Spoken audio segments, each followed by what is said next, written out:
महाराष्ट्र विधानसभा चुनाव नतीजों के बाद सियासत गर्मा गई है। नंदुरबार की एनएनसी नवापुर विधानसभा सीट से कांग्रेस उम्मीदवार शिरीष कुमार नाइक ने एक बार फिर जीत हासिल की है। उन्होंने निर्दलीय उम्मीदवार शरद गावित को हराया, जबकि एनसीपी के भरत गावित तीसरे स्थान पर रहे। कांग्रेस विधायक शिरीष नाइक ने अपनी जीत का श्रेय जनता के विश्वास को दिया।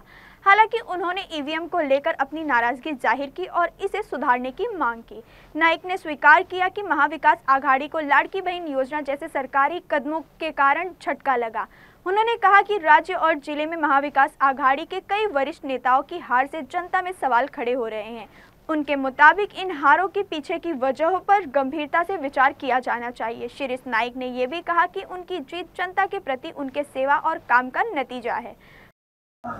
नवापूर विधानसभा मतदारसंघातून मला नवापूर मतदारसंघातील तमाम मतदार बंधू भगिनींनी जे निवडून दिलं त्याबद्दल मी त्यांचा मनापासून आभार मानतो।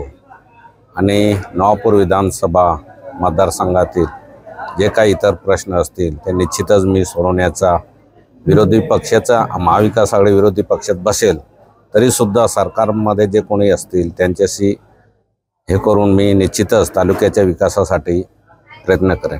मानतो होतच, परंतु स्पष्ट सांगायचं राहिलं तर जे अपक्ष उमेदवार आहे त्यांनी फारच खोटाडे प्रचार करून आणि भूलतापा देऊन, विशेषतः भूलतापा इतक्या प्रमाणात दिल्यात। मध घरकुलांचे खोटे आदेश असतील, काल मतदानाच्या आदल्या दिवसापर्यंत ज्या गायी बकरी मोठ्या प्रमाणात वाटप झाले, परंतु आमचे लोक तरी त्या भूलतापांना बळी पडलेले नाही।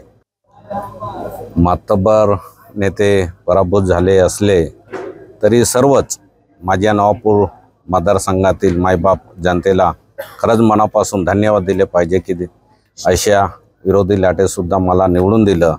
नवापूर तालुक्याचा आणि नवापूर विधानसभा मतदारसंघाचा विकास करण्यासाठी संधी उपलब्ध करून त्यांचं मी मनापासून सगळ्या मतदारांचं, महाविकास आघाडीच्या सर्वच नेत्यांचं मी मनापासून आभारी आहे। निश्चितपणे म्हणजे नंदुरबार जिल्ह्यातच नव्हे तर संपूर्ण महाराष्ट्रामध्ये लाडक्या बहीण योजनेचा फटका हा बसलेलाच आहे।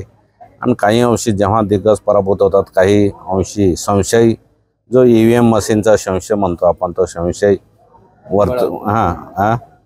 बळावतो। आगे देखना होगा कि शिरीष नाइक की इस जीत का कांग्रेस और महाविकास आघाड़ी की रणनीति पर क्या असर पड़ता है।